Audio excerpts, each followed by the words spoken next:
Welcome, ladies and gentlemen, boys and girls, to another episode of the Bright Now podcast. We're recording this on Monday, June 3rd at 7 o'clock Eastern Time. My name is Dash, and I am the 2014 Boris Diaw to my 2019 Marc Gasol. TJ, long time no talk, man. 2 weeks too long. It's good to be back here yapping with you. What have we missed since the last time we've spoke, first and foremost? Well, we're sitting on about damn near a week of no basketball now. So at least the NBA has a goofy enough schedule to give us some grace in getting these schedules aligned. But first, we see the Celtics just finish off the Pacers as everybody thought they would. Actually, I guess most people probably thought they were only going to win in 5. Everyone thought that they would eventually drop one, but putting the Pacers away.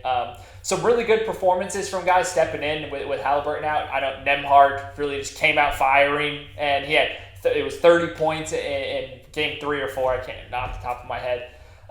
So Pacers got. Then on the other end of the coast, we had the Timberwolves and the Mavericks, and looked like the Timberwolves were just out of gas as far as my eyes told me. And now we have the long-awaited finals matchup of the Dallas Mavericks and the Boston Celtics. So one team that nobody thought was going to be here. I didn't see one person pick up Mavericks to make the finals at all this year, and probably about half the people picked the Celtics to get to this point. So we'll start it there. What do you got? Can I just rewind for a second, folks? These are our guys right here. I just wanted to say congratulations to the two guys that me and TJ had the most stock in. I mean, besides Wemby, Ant making it to the Western, making it that far into the conference. Same thing with Halliburton, getting to the conference finals. Really proud of these guys. Even though the Mavericks mollywhopped the Timberwolves, I'm going to make excuses for Ant real quick. I just want to point out to everybody, a lot of people are bringing up the fact that he looks gassed or a little bit slow, and I do want to attribute that to Game 6 against the Nuggets, where he had fell and was just laying there for a hot minute. He had not been the same player since, wasn't getting to the paint. I'm still making excuses for my guy. I hate to be the guy that does it because a lot of the media people hate it, but I don't give a fuck. The Michael Jordan comparisons in terms of how they play the game is still similar, and I still like hearing them. And I will continue to watch the greatness unfold here. Same thing with Halliburton. If you can figure out, maybe drink a glass of milk here and there every night, I'd appreciate that a lot. Make sure his bones and muscles are sticking together. But going to the finals preview, TJ, I mean, Game 1, this Thursday, June 6th at 8:30 Eastern Time. The Dallas Mavericks versus the Boston Celtics. As you said, nobody picking the Mavericks. I mean, I had them as a dark horse, but you know how those go. That's just a little team that you think is exciting going. You don't really expect them to make it all the way. And I wanted to ask you, like, it's really surprising to me, TJ, but simultaneously, like, the least surprising thing to hear that these two guys are in the finals, right? Like 5 years ago, 2019. I could see someone saying that these two are going to eventually meet up in the finals, but did you think it was going to be this soon?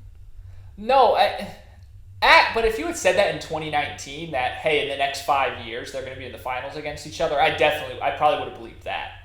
Yeah. So it feels like when you look at it on paper, they are very young, but at that point, Jason Tatum had already, gone on that Eastern Conference Finals run. Obviously, we hadn't really seen anything from Luka to that point as far as the playoffs are concerned. But they're both guys that got to relevantly high points very early on in their career. And so it is a little less surprising in that, where like Tatum and Luka both feel like guys that have like already earned their chops and like really paid their dues in this league, and are veterans for the most part. I think with guys entering the league as young, 18, 19 in their rookie year, the ranges of what we could consider your prime are a little different than they were in like the 90s, where like Jordan playing 3 years in college, right? Because that's one thing everybody wants to point to is like, oh, Ant's only 22, and totally agree. But the years into their season are a little different, so the progression's a little different. And so I'm not totally shocked by this, and actually really excited, because they're two guys entering into the prime-ish years of their career, and both have a chance to come home with their first ring, which is just going to be very exciting for summertime basketball discourse. Yeah, 100%. And just like you said, I mean, taking it back just a couple steps, looking at it as a whole before we get into the little ins and outs of the series, I mean, just seeing that Luka Doncic or JT can win their first ring right here at these ages is just super impressive. I mean, I would say for Luka, maybe a year early, I know he's on the younger side of definitely winning his first chip, but we've seen guys like Shaq and Giannis go on to win at 26 years old, or even LeBron at 27 for the Heat and continue to get his. And same thing with Jordan. So I mean, there's still a long time for him to be able to get on this course of being the GOAT. This is going to be a hell of a series for Tatum to go ahead and prove that he is not a fraudulent superstar, as a lot of people like to point out. Because they hear those little things. I'm sure Tatum hears the not part of the top 5 conversation, barely making it in the top 10, having guys like SGA over him after he's consistently been putting up dominant playoff performances. And maybe that's unfair on our end, just because he has been consistently doing this. We're getting a little bit fatigued with the Celtics, some could say, because he's been doing it since his rookie year, like you said. So I'm really excited for the narrative aspect of this series. But I do have to start there with the two main guys, TJ. To start off this discourse, I need to gauge how you feel about these two specific players. I mean, just so we have a solid foundation for this, what is the gap between Luka Doncic and Jason Tatum? It's different tiers. Luka's one of those guys where it could be like Luka is the highest echelon of the NBA players. It's Jokic, it's Luka. I still have Giannis in that category. And really kind of those three guys where if you just have him in place and okay guys around him, you can go ahead and go on a really good run and potentially win a championship. And then after that, you need a lot more pieces to come together. And that's how I feel with Jason Tatum. We had talked from day one of this season that this is the best starting 5 in all of basketball with a really solid bench when Porzingis is healthy. Clearly the best starting lineup that anybody could consistently throw out on the court. So that's part of the reason for the big gap. And one of the things that I have in my notes is just about Brown and Tatum as a whole, but it's just kind of your same question, like why do we feel the way they do? Like they've won 64 playoff games together, but they really get talked about like they're John Wall and Bradley Beal. So it's really odd because maybe it's because we expected after that Eastern Conference Finals run that, hey, they're going to just challenge LeBron every year and eventually they're going to knock him off and go on and win their championship, and that never came to fruition. And now this year, it's clear why everyone's down on the Celtics this year and still kind of like, kind of just shrugging your shoulders at them. Because they haven't had to play, I don't like saying the term they didn't have to play anybody because they were still putting rosters out there, but no star players were active in any of the series they played in. And no matter what their full record is this season, already they're at 70 wins, or 77 wins on the season in total. And we'll just have to believe it. We'll believe it when we see it. We've been tricked by these guys so many times.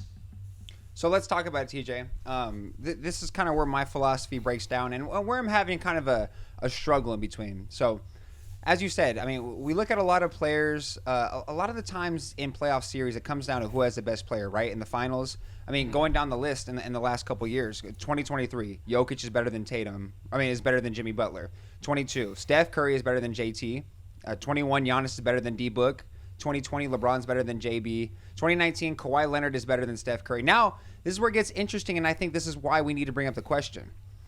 In 2018, you have a strong argument that LeBron is better than KD. But, TJ, are the 2024 Boston Celtics more similar to the 2018 Warriors than they are to the 22 Celtics in terms of their team, the addition of Drew Holiday and Kristaps Porzingis? Because we've seen this team with this core get to the finals, but you add Drew Holiday and Kristaps Porzingis to any team, and they're instantly becoming a multiple more winning team, a higher percentage winning team. Where would you gauge that situation? Yeah, I actually think that's a really fair point where, hey, maybe sometimes when you have a good enough supporting cast, you're right, the best player doesn't necessarily always win. And we just saw that with the Timberwolves and the Nuggets. Jokic was still clearly the best player in the series. Ant did enough to kind of go toe-to-toe with him. And that's the thing with the 18 Warriors. KD and Steph are probably the only two guys on their own who could step to LeBron kind of eye-to-eye in a basketball setting. And so they had both of them. So are Tatum and Brown, if they're close enough to Jokic or close enough to Luka and play at that level, play close to what Luka can do, then yes, they'll have a shot to win the series. But if it's going to be like I said, if it's going to be like a tier apart where Kyrie's kind of playing at the same level as Tatum and Brown, that's a recipe for the Mavericks to win. No, you're absolutely right. I think my own response to that would be is if Kristaps Porzingis is playing at the rate of what it was when the C's were rolling, and that's what I'm saying, it's constant question marks with this guy. But I do genuinely think that they're closer to that stacked label than the young guys just taking a swing at it label. You know what I mean? Yeah, absolutely. Absolutely. And so I'm a big, if you've listened to this podcast at all, huge Drew Holiday guy. I do think he's an absolute difference maker for this series right here. We'll get into the schematics and the defensive rotations that'll be in place here. But I think this Boston Celtics team is very, very good, but it starts and ends with the if Kristaps Porzingis. If Kristaps Porzingis can do this, if he can do that. Still, and the most important thing about the Porzingis question is like, because you still think, oh, well, they'll be fine. They had a great roster without him. They already had a really good bench. But the problem is you just have to go one rung deeper into that. And Al Horford was up to 34 minutes a game in the Pacers series, 31 minutes against the Cavs, 25 versus the Magic, and was basically a 20-minute per game guy in the regular season. And I don't know if you know this, Al Horford is not on the younger end of the spectrum at this point. Absolutely not. So that's where it really just gets scary when you got Gafford and Lively that are just going to be running up and down, catching lobs whenever they want. I mean, that stat in I think it was game 3 or it was the game where Luka hit the game winner. I think they showed how many lobs throughout the playoffs, who led the league in lobs, and the Mavericks at the time had like 46, and the next most was 9. Al Horford is not going to be the guy to help get in front of him and stopping that. They're going to need Porzingis' rim protection and his ability to stretch the floor. Because, if he's not healthy, it should be pretty much even odds, I would say. And if he is healthy, then the Celtics have to be favored. Yeah, so we're bleeding into this right here. I was going to ask about X factors. Obviously, for the Celtics, I think that is the one and only X factor there, right? I mean, maybe you can make the argument if Tatum's going to go ahead and step up and be the guy that we've seen before, Game 7, record amount of points. But I honestly think that we can, if you're the Celtics, you're Joe Mazzulla, you can live with 25 points a game from JT if Kristaps is bringing in his 19 to 20 points, that rim protection that he brings. Like you said, the lobs was one of the things that I had just at the top of my list here, because Luka Doncic is just a master. I mean, absolutely spoon-feeding guys like Daniel Gafford, Derek Jones Jr., spoon-feeding Derek Lively those lobs, always there and willing to find it. And as much as I think Al Horford, and he showed in the 2022 finals, like he wanted it almost more than everybody else on that court, but I don't think he has the physical capabilities to be able to do that. Is he your obvious X factor as well, Kristaps? Yeah, from the Celtics side for sure. If he's just not going to be available, because Drew, we all know what he is in the half court on offense. He's a C plus at best in terms of creating his own looks there. So it's not like you're expecting big offense out of that spot. That's the biggest difference maker. And if Porzingis isn't there, then you're going to be relying a lot on Derek White, especially in late game crunch time situations. And we just saw night in, night out in that Timberwolves series, the number one reason the Timberwolves probably really lost was being unable to execute in the clutch when Luka and Kyrie will every single time. So that's where that's an X factor in terms of just what's going to impact the series is going to be the late game execution of the Celtics, which has been a big question mark for them. Yeah, no, I think you're completely right. Going into strictly Dallas right here, is PJ Washington on your X factor list at all? I mean, we've seen him go ahead and shoot in that OKC series, 47% from 3 on 8 attempts a game like he did. I mean, it might not matter how good Kristaps Porzingis is if he's going to continue to do that. Is he high on that list for you? Yeah, absolutely. But one step higher, I think, in just determining this series is going to be because we expect greatness from Luka. I think the purpose of this exercise, obviously he's going to be the most impactful. If he plays terrible, they're going to lose. But with PJ, I think it still comes down to Kyrie. I really liked the way in the Thunder series people were really giving him a lot of credit for the way he was moving the ball and running the offense and not taking a lot of shots. But a lot of people were still killing him for, hey, you got to get some more shots up, especially when the series looked like it was going to be kind of hanging in the balance. And then he just comes back against the Timberwolves series with just seeing red. Averages 27 points a game, shooting crazy splits, and I think that was the biggest X factor in that series, that Kyrie was now I'm just going to totally turn it on and make you guys work. And I think he's going to have that same mentality going against this Celtics team. That's interesting you say that. I have more in terms of X factor alone. I think I have more faith in Kyrie. I mean, we've seen him in the finals continue to just do his thing, especially on those LeBron teams. I was more looking at the Derek Lively area. I mean, I know he's been extremely consistent. Broke the record for most field goals in a row. Absolute killer right there without missing. And I know he showed consistently that he's ready for these kind of high stakes level of play. And I do expect him to keep it up and dominating. I do wonder how he'll do against Kristaps, though, as we already talked about. Maybe Porzingis' shooting won't be there, but in terms of the stretch, big, it's kind of difficult to say because Lively is obviously a drop guy. But if we can see some of those pick and pops go off, I mean, do you have any concern there? The reason that I see that spot a little differently is just because of Daniel Gafford. And that I feel pretty safe just penciling in, 15 to 20 points and 8 to 12 rebounds combined from that center spot. And with guys of that, at their kind of pedigree in the league, I think that's okay to expect, and you could still win the series that way. So that's where I do just think Kyrie is going to be a much more impactful. If he's going to be shooting a lot and shooting at a high level, then it's going to be very different. Because we have seen, I know we all remember the Kyrie shot in 2016, but on those Celtics teams, he had some bad series. On the Nets, he was hurt for most of those playoff series. So I guess it's kind of a while since we've seen Kyrie in the playoffs. Period. It feels like. Yeah. But he's not immune to throwing up some stinkers every now and then. So that's why I just still place a lot more onto his shoulders than necessarily questioning hey, we really need Derek Lively to play well. Okay. No, I definitely see it there. Last thing for X factors, going back to the Celtics side for a second. Any concerns with Joe Mazzulla, or do you think he's figuring it out with this another season deep? What are you feeling? I don't know how to evaluate NBA coaches. I think that's the biggest problem here. I would have told you Jason Kidd should have been fired 12 different times by now. It makes no. I have no credibility to talk about any sort of coaching decisions. It makes no sense to me. Because Celtics fans fucking hate Joe Mazzulla. The people that are most locked in on their team. And I just don't get it. I don't get it. Maybe Celtics fans are just entitled. They are known to be just absolute haters, just in general. Hate everything that happens. Oh, my God. It's that goddamn weather over there. It's fucking... Honestly. And if you talked like that, if you sounded like that, I'd be pretty pissed too.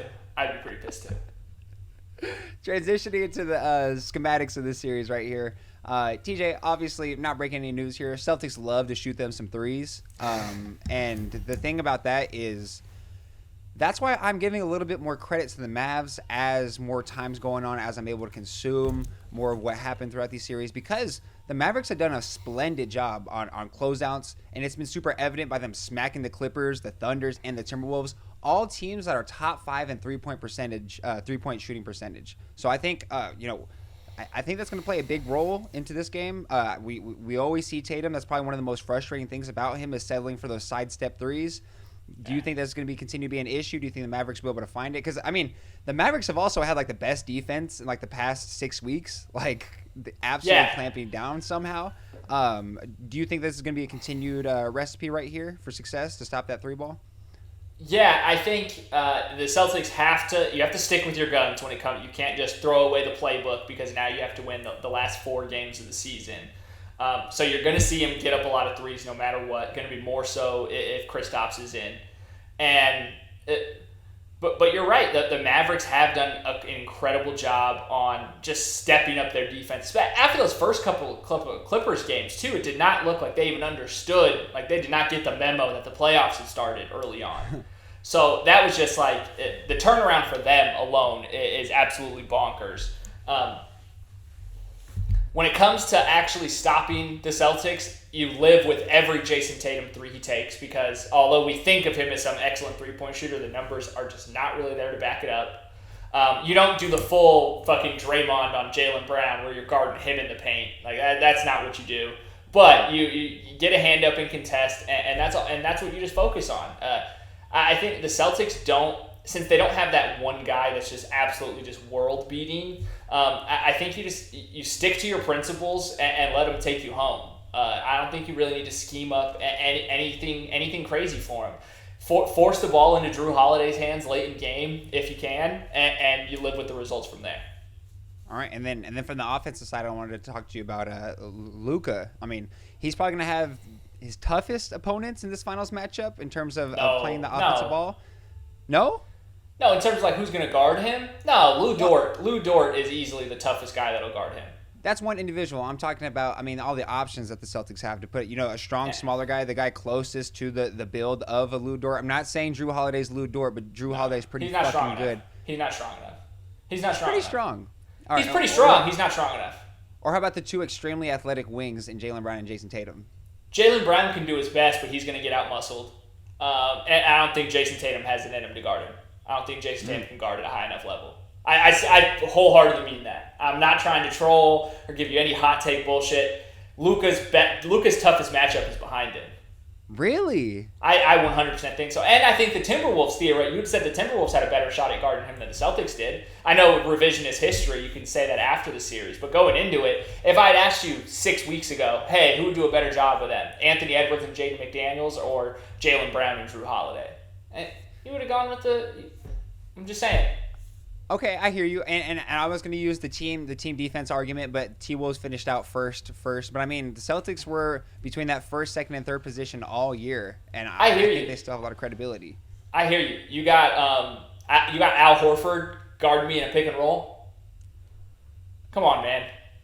Come on. Are you going to ignore the Latvian guy? Is he going to play? The whole episode, all we've talked about is this guy going to even fucking play? He barely started practicing today. He finally got light 5-on-5 work today. They play in 3 days. So if Kristaps plays, it's just everything you just said is just everything you said is negated. No, because I also think Porzingis is soft as hell. Still, that still hasn't changed for me. I'm leaning Mavericks, as if you could tell. You sound like you're anti-European. You sound a little xenophobic over there. I'm literally Luka Doncic. Come on now. Come on now. Fucking Latvia. Fake ass country. No, but so listen to this. I went looking at Luka's stat line. For the playoffs so far, he's averaging 28 points, 9 rebounds, 8 assists, and then it's like 9.6 rebounds, 8.8 assists. So he's on the high end of all those numbers. Okay. So looking at who has made the finals and won their conference and put up those stat lines, it's Jokic and it's LeBron twice. And then you extend, then I'm like, okay, maybe I just really cherry pick these stats. Let me drop them down. Let me go 28, 8, and 8. List is the exact same. You go 28, 7, and 7, it just adds another LeBron year. Like, this run is up there with the greatest. And we talked about that with Jokic last year. After he finished his run, we were like, wow, that's one of the best playoffs that we've ever seen, just end to end. And Luka is doing that right now. And I don't imagine... I don't see anybody, like you said, I don't see anybody on the Celtics really doing anything to stop him or disrupt him. I think he's just going to feed off of that Celtics crowd. They're going to call him slurs that he has never heard in his life. They're going to come up with new anti-European slurs just to yell at Luka Doncic. That's how bad Celtics fans are going to be feeling during this one. TJ, I think you're moving my meter in terms of who I think is going to win here. You're making a compelling argument. I mean, I really like what you said about that Jokic thing, because last year we did feel that way, and we talked about it a lot. And it was on the LeBron years. We're all like the second Cleveland stint LeBron years, which we would have all said the exact same thing. So sorry, continue. Yeah, no, I think you're right, and would I be crazy to say that this Luka run to get to this point was much harder than maybe Jokic's? I mean, we look at the guys, the teams that they went against last year. They all had 50 wins. All of Luka's opponents this year have won 50 regular season games. That's crazy. The underdog in every series, and he will be the underdog in this one, and straight up just didn't have home court advantage in any of them. They were the 5 seed. And never pushed it to a 7-game series in all of the all the series that they were in. Man, wow. Okay, yeah. I mean, I hear you here. I'm kind of changing my mind as we speak. I mean, I definitely had the Mavericks up high. I have my own video calling them the dark horse contenders. I really do believe in them. I like the two superstar option that they have, but I don't know. Okay. Hear me out. If I had to put all my money on it, I'm still going with the Celtics. But I would have initially had it at 25% Mavs. I'm leaning 40. I'm leaning 45%. I'm leaning 40 to 45% Mavs live here. with that. What are you feeling? Give me your percentage. I can live with that. Probably like 60-40. I'm leaning Mavs. They're still like the Celtics are not like a walkover by any means, but they haven't been tested, and I think the Mavericks might smack them in the mouth this first game because it felt like Luka smacked the Timberwolves in the mouth in Game 5. The first 12 minutes, he was like, "Yeah, we're ending this series. I'm kicking back before June 6th." That's my kind of take on the situation. Yeah, and also, last thing here, who the fuck does Michael Finley think he is taking that beer away from Luka? Celebratory cold one at the end of the game? Are you serious? Not till after the finals. You aren't Larry Bird. This is not 1985. You did not get a pack of Marlboro Reds and a sixer of Budweiser. You know, Larry Bird did say that the reason why he stepped up his game is because he stopped drinking beer. Like he had to drink beer. Yeah. He had to. He's the man. All right, so going into the finals, giving our final prediction. I mean, you got Mavs here, and I think I'm leaning. I'm going to be rooting for the Mavs. I feel kind of dirty about this. I'm rooting for the Mavs the whole time, but if, like I said, if I had to put money on it, I would still go Celtics. I also want to say sorry to everybody who asked me for betting advice on who's going to win the chip this year. I told everybody to put the house on the Nuggets, and I'm sorry about that. I really thought with my whole heart that was. But remember who told you the Timberwolves were going to win that series? Remember? Oh my God, bro. And then had you lose it all in the following round. We don't know shit about basketball is what we're trying to say. No, but speaking of not knowing shit about basketball, TJ, let's take a little trip down memory lane here and talk about who we had as our predictions. Actually, I want to talk about something else first. I know we didn't totally prep this, but I thought we might dive into it a little bit more at the beginning. Just the Timberwolves future, I think, is something that's been talked about by everybody a lot recently. There was a complete retcon of Rudy Gobert's defense yet again. I don't subscribe to that theory. He's obviously very clearly an excellent defender. You don't win 4 Defensive Player of the Year on accident. Like the media members do watch the games. Like they all have league pass. They know how good of a defender he is. But the question is like the Karl Anthony Towns experience, he did not show up in that Mavericks series. He was shooting, I had it up here. He was shooting 37% from the field, 24% from 3. Shooting big. That's what I'm saying. So what do you do with Cat? Kevin O'Connor threw out that maybe you try to do a Cat for Trae Young, sort of build a deal around that, which it sounds kind of cute at first because it activates Rudy Gobert. Like, fully. He's going to be, could have a great year. Mike Conley slides to the bench. They can protect Trae on defense for the most part. The biggest issue is Trae Young going to think that he's the best player or is Ant going to, be able to still kind of have the reins?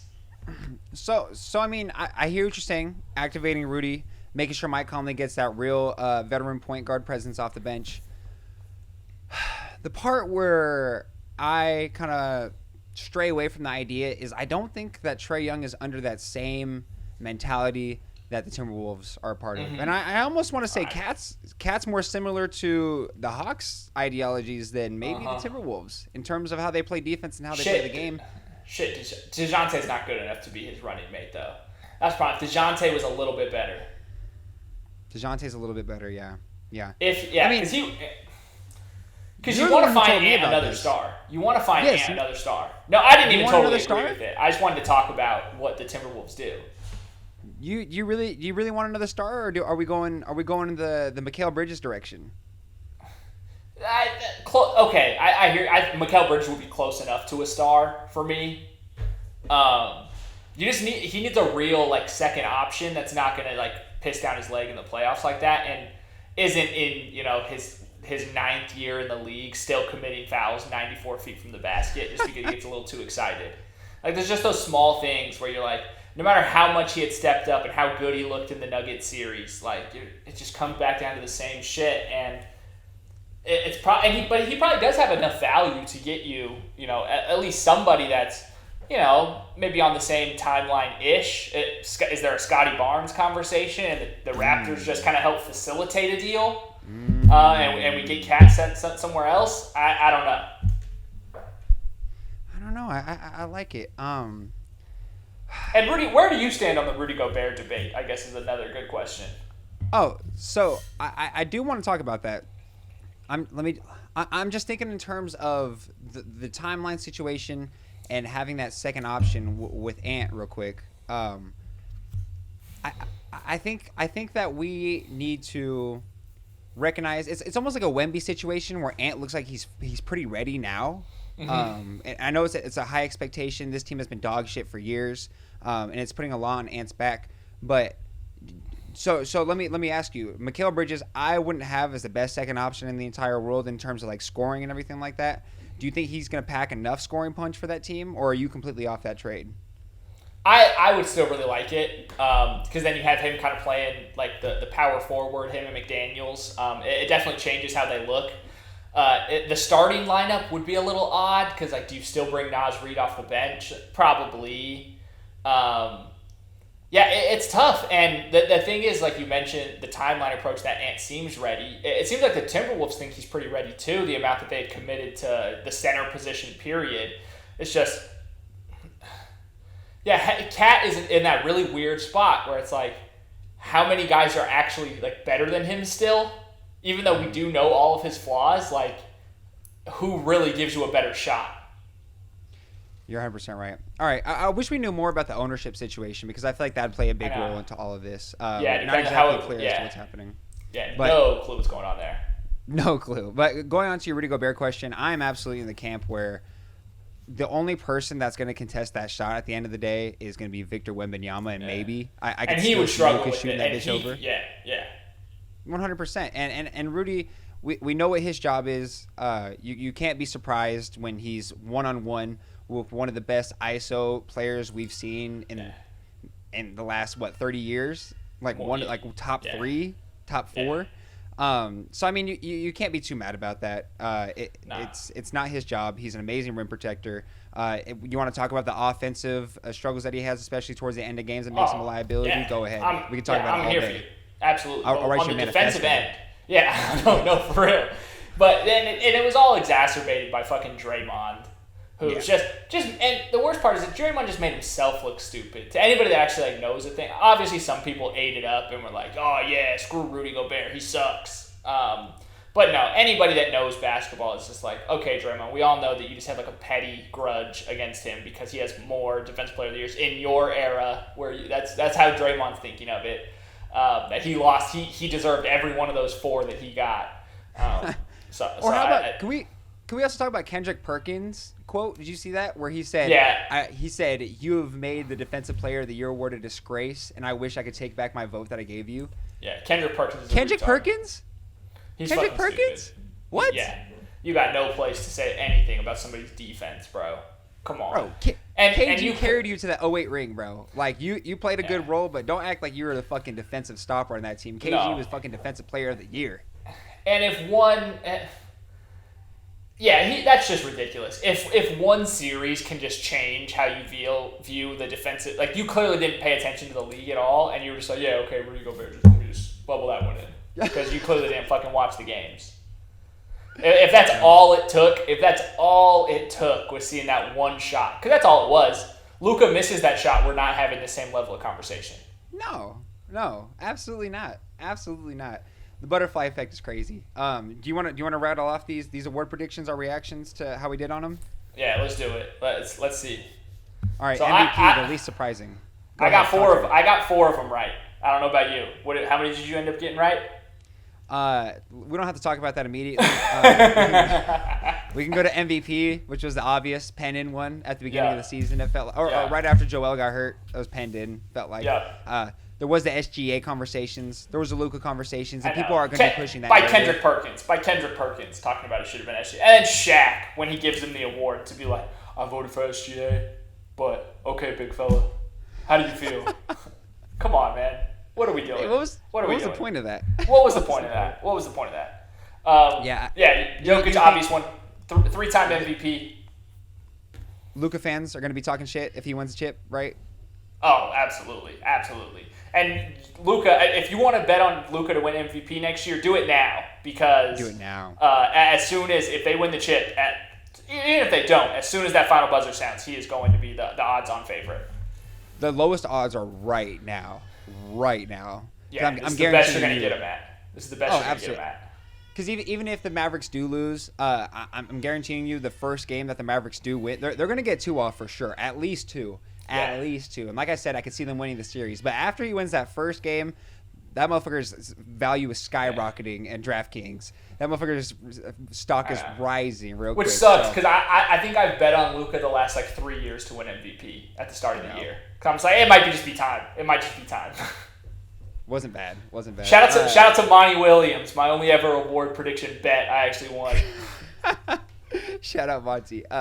Next one we got that you got right that I got wrong, but I was very torn in between the two. Like I said, I'm accountable. Malik Monk was my pick for Sixth Man of the Year, but Naz Reid absolutely showed his value in the playoffs and throughout the regular season. Get it tatted right on my chest. Naz Reid.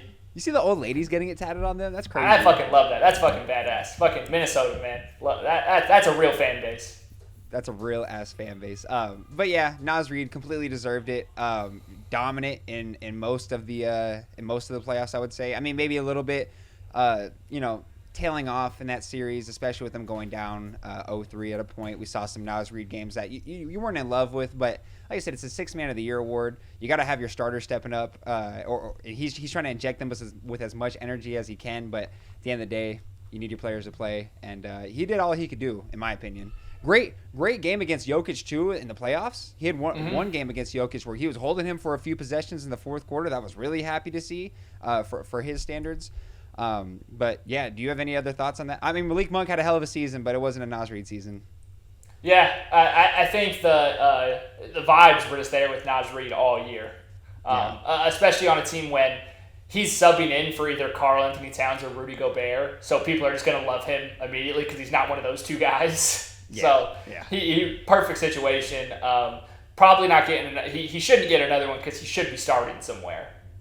100%. I would almost venture to say he would start on 28 other teams in the league. And it's just the two teams that he wouldn't start on the Celtics and he wouldn't start on the Timberwolves. Yeah, no, you're absolutely right. He would definitely start in the Mavs, right? Oh, 100%. 100%. Yeah. Hey, pen in right now. Cole Anthony, Sixth Man of the Year next year. All right, going on next. Defensive Player of the Year. Rudy Gobert. I knew his goofy ass was going to win. Like I said, I'm not a full-blown Rudy Gobert hater as much as other people are. But I'll be honest. I'll still get my licks in. Every now and then. Exactly. I'm not above it.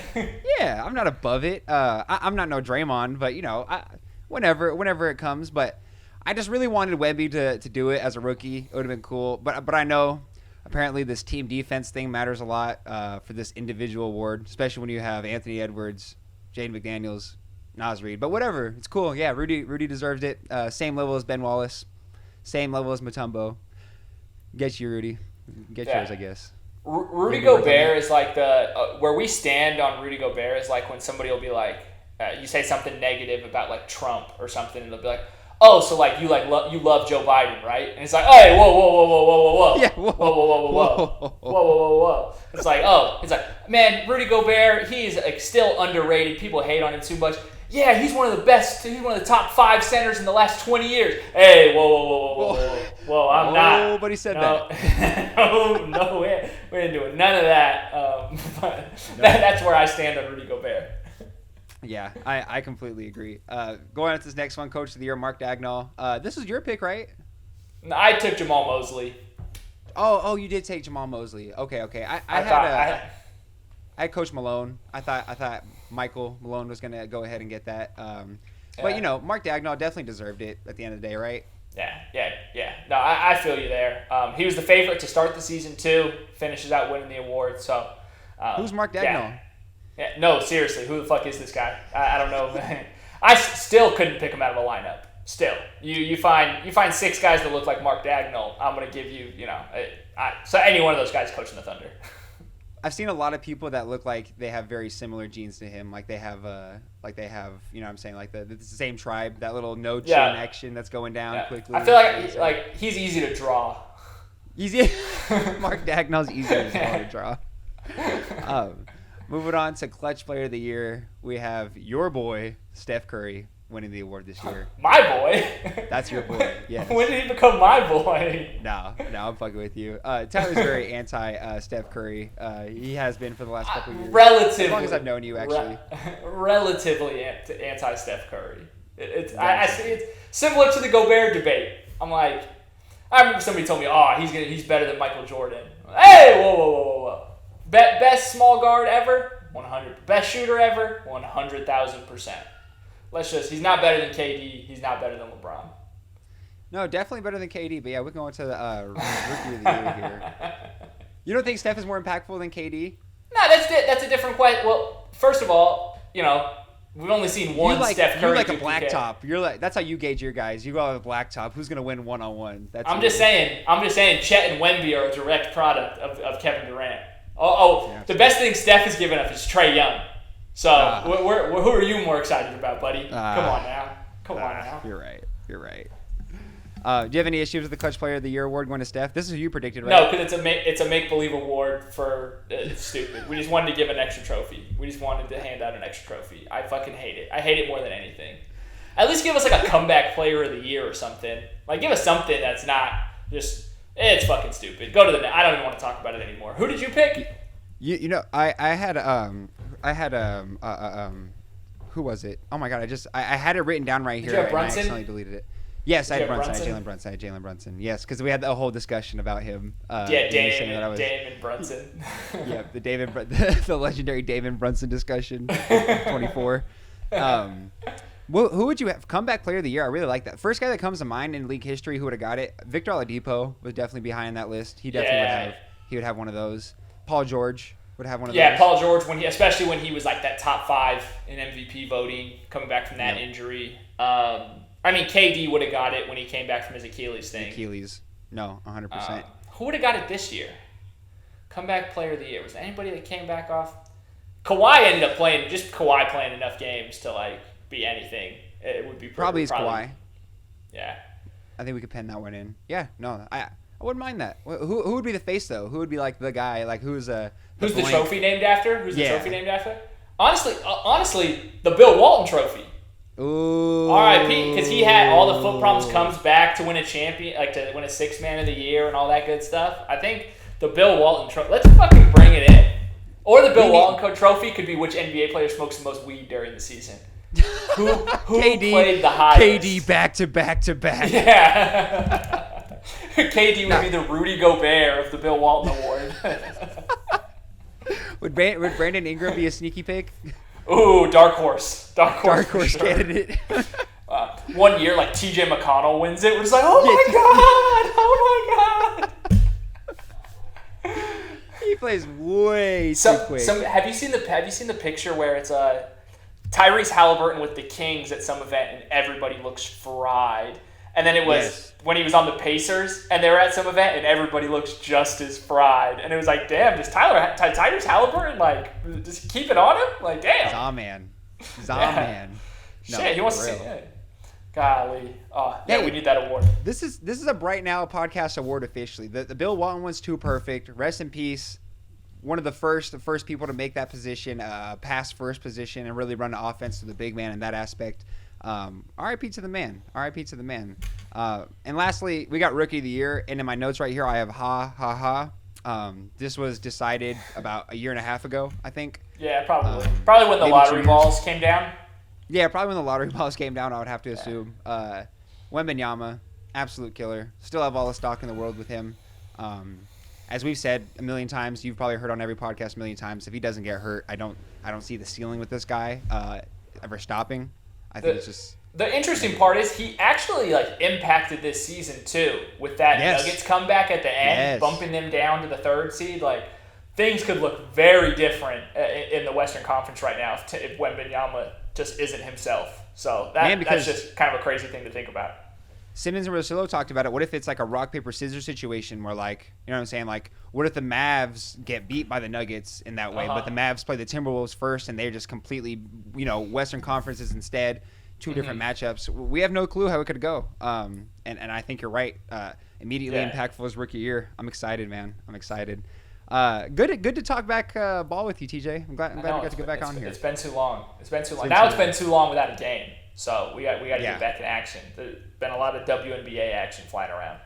It has all the shit talking with Caitlin Clark and everything like that. I know. But yeah, shout out to him. I'll be in Boston for Game 1, getting some interviews in with the fans. So you make sure you guys check out that video. Me and TJ will probably be back around Saturday or Sunday. We'll all the way official, put it in fine print once we get down to it. But thank you guys so much for watching this episode number 45 of the Bright Now podcast. And remember, as always, you guys have a phenomenal rest of your day.